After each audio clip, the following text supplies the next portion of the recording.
What do you think you're most known for? Your acting, your music, or the controversy that surrounds you? My big mouth.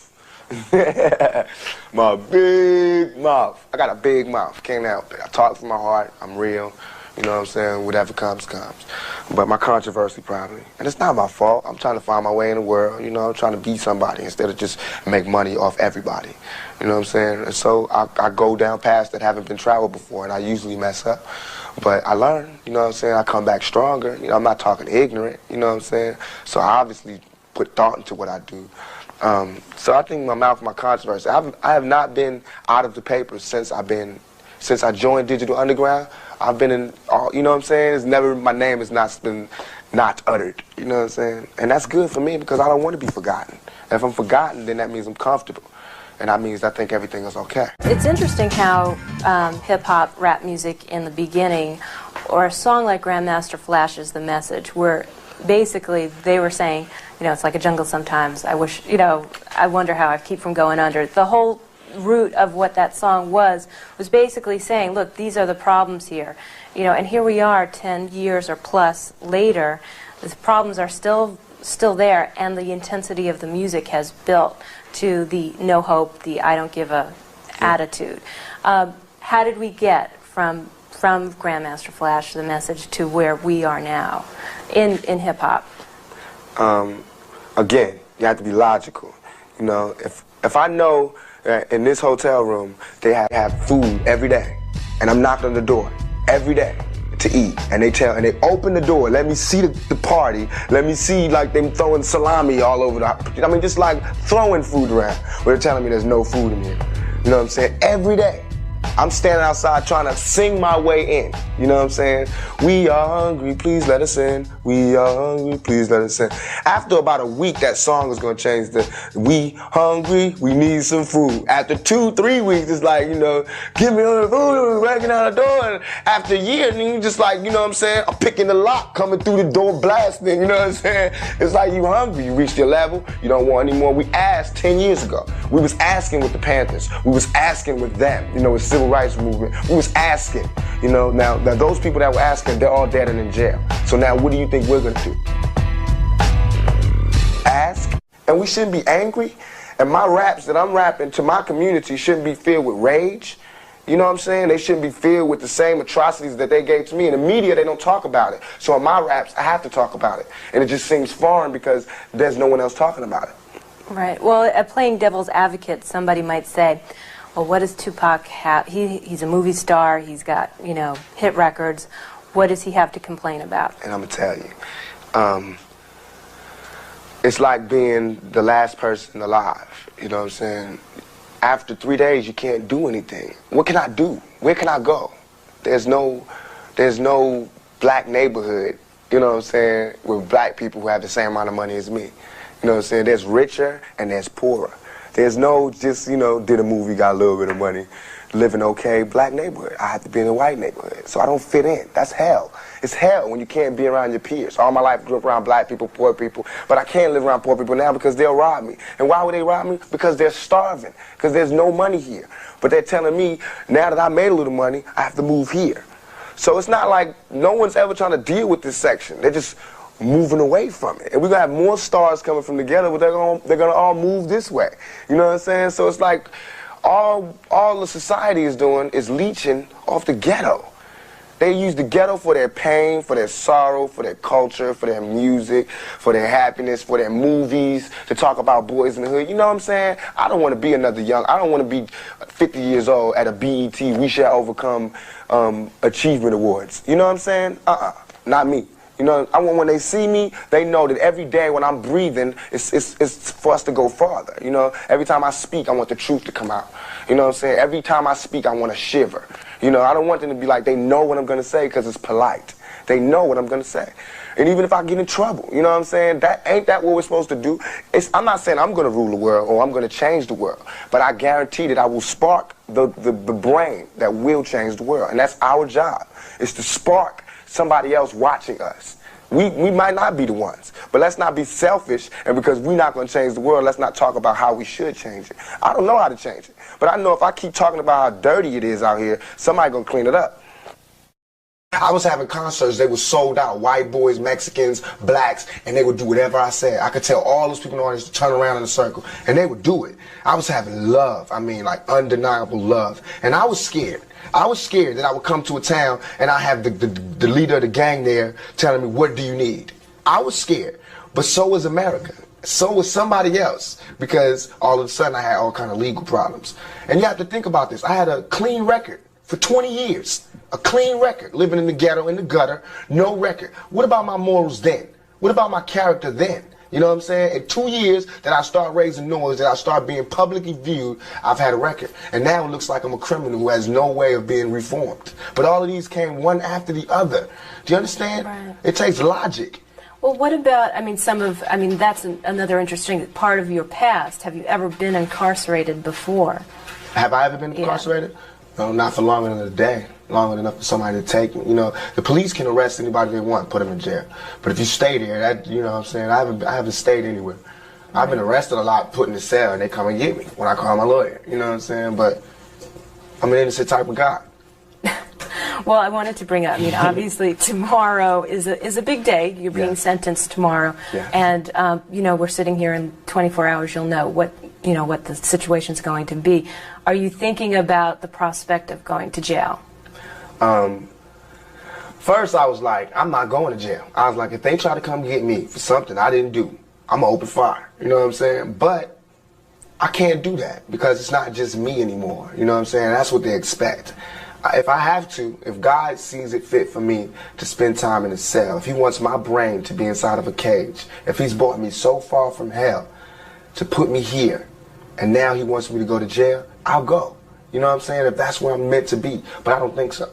I don't think so. You know what I'm saying? I don't really believe in my heart that I belong in jail. I don't believe I did anything to warrant me going to jail. Okay. What do you think, if you do go to jail, is to be expected because you are a known personality? I'm going to ask to be put in solitary confinement, and I'm going to do push-ups and read books and come out weed-free, smoke-free, and with a degree or some shit. You know what I'm saying? I won't let it stop me, you know what I'm saying? But I'm not going to jail to just parlay. If I went to jail, best believe it's not like I'm going to have a problem in jail. I got love there, you know what I'm saying? I got love from thugs and the street dudes. And I can go to jail and probably organize a riot, you know what I'm saying? But that's not what I want to do. If I have to go to jail, I don't even want to be living. I want to just cease to exist for however long they have me there. And then when I come out, I'll be reborn, you know what I'm saying? I'll be taking less problems. And my mind will be sharper and the venom will be more potent, you know what I'm saying? So they shouldn't send me there. They should really try to, you know, it's like you don't throw more gasoline on the fire to put it out. Mm-hmm. What about, this is one step and there's some other, cases that are going to be coming up. What has changed for you? And you mentioned the last 2 years is when everything started to happen one after the other. What changed for you in these 2 years? How is your life now different than it was before? Like I said, it was no spot for Tupac. It's not like there was somebody like me before and I moved into the spot so I can ask him how he did it. You know what I'm saying? There was no spot here. Nobody wanted to be, the person that thugs and the street people could rally around. Nobody wanted to be that. So when I was that, I couldn't handle it. You know what I'm saying? I could handle it, but not right away. Of course, I had problems. I was making mistakes that anybody would make when you have 14,000 people ready to do whatever you want. You know what I'm saying? When you have all over the country people waiting to hear what you want to do. You know what I'm saying? This thug life code, we have a code putting order to the violence on the streets. And when they all listening to you, I got people in the penitentiary, you know what I'm saying, big time OG criminals who are calling me, telling me they want me to lead their movement. I mean, I'm going to have a problem, you know what I'm saying? I'm going to have a small identity crisis here, you know what I'm saying? Because, like I said, I was from a single father, a single mother with no father, no male figure. Now I got every man in America who wants to take an order from me, you know what I'm saying? Who wants to know what I want to do or, what's my plan for young black males. And that makes me scared, but that makes me want to rise to the occasion, you know what I'm saying? What makes me want to give my whole life to them. And I will give my whole life to this plan that I have for thug life. Now, when you said a code, I don't know exactly what do you mean by a code? I organized the OGs in the East Coast and the West Coast and the penitentiaries to come up with a set of codes of ethics for criminals, you know. Like, we're going to be against drive-bys, kidnappings, attacks on people that are not involved with the street gang, with the drug trade or the illegal business at all. You know, all that kidnapping and shooting drive-bys out the car, we're against that. And people who perpetrate that, they have to deal with the consequences when they go to jail, because that's who's going to enforce this code and the thug life that's on the street. It's like we cleaning up the dirt. I can't change the dirt that's here, but I can put all this dirt in one corner. You know what I'm saying? Somehow have some order here. And for that, they need to give me a little leg room. You know what I'm saying? Let me do what I want to do, because nobody else is going to do it. Nobody else wants to do it. But I'm not scared to walk in the middle of Watts, Compton, Chicago, wherever, and sit down with whoever's the OG and say this is what we need to do. I didn't want to change. I love that, you know, even though I was with Janet Jackson, with big movies and all that, I'll be up at the dirtiest house party in the hood. And people could not believe it. And I used to thrive off that. Being up in the party and somebody turn around and go, oh my God, that's too much. And everybody going crazy because I'm up in the dirty party, no security, lights out, drinking, hella drunk, you know, drunk with everybody else. But that's what kept my sanity. That's what kept me right, and that's what kept me going. My fans know that I'm real. My fans go to jail just like me. They understand me. Half my fans are white. The white fans, they listen just as much as the black fans. The ones that have approached me, I've been genuine fans. These are the people that are going to have jobs in the future and are going to hire my family. But many of my fans don't have ID. Some have jobs, some don't. Some are on welfare, you know what I'm saying? Some are not. Some are rich and some are poor, but they all share that hopeless feeling. Thug life hit me like the Holy Ghost. It cuts both ways. To me, it's like when I say I lived a thug life, baby, I'm hopeless. One person might hear that and just like the way it sounds, you know what I'm saying? But I'm doing it for the kid that really lives a thug life and feels like it's hopeless. So when I say hopeless, and when I say when I say it like that, it's like I reach him. You understand? And even if when I reach him, it makes it look glorious to the guy that doesn't live that life, I mean, I can't help it, it's a fad, you know. He'll drop the thug life soon enough. But for the person that I was trying to reach, he'll pick it up and I'll be able to talk to him again. I think I'm being responsible, but it's hard. Once you start worrying about what you're saying, I get writer's block. Kind of like, I can't say that, that's too harsh, can't say this. Now I have to just block it out and trust my heart that I'm doing the right thing. When did I ever say I was a gangster rapper? You know what I'm saying? I'm a thug. When I'm saying thug, I mean not criminal, someone to beat you over the head. I mean the underdog. The person that had nothing succeeds, he's a thug. Because he overcame all obstacles. It doesn't have anything to do with the dictionary's version of thug. To me, thug is my pride. Not being someone that goes against the law, not being someone that takes, but being someone that has nothing.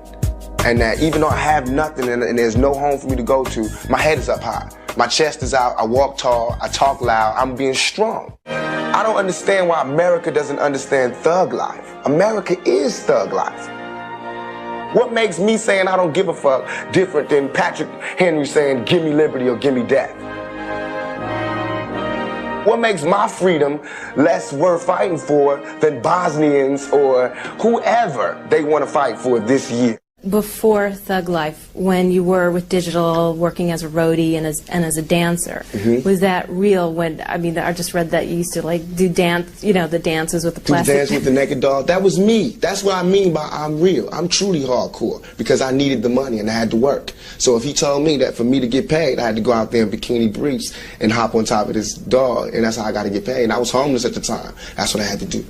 You know what I'm saying? But what I did was not let him pimp me. You know what I'm saying? It wasn't like I just did that because that was my order. As soon as I got the chance to say what was on my mind, I said what was on my mind. And we have a platinum record now. You know what I'm saying? So I went from dancing naked with the dolls being unknown to now having a platinum record. You know what I'm saying? And now I don't have to never touch another naked doll. I'll never have to dance, jiggle, nothing. I can hire dancers.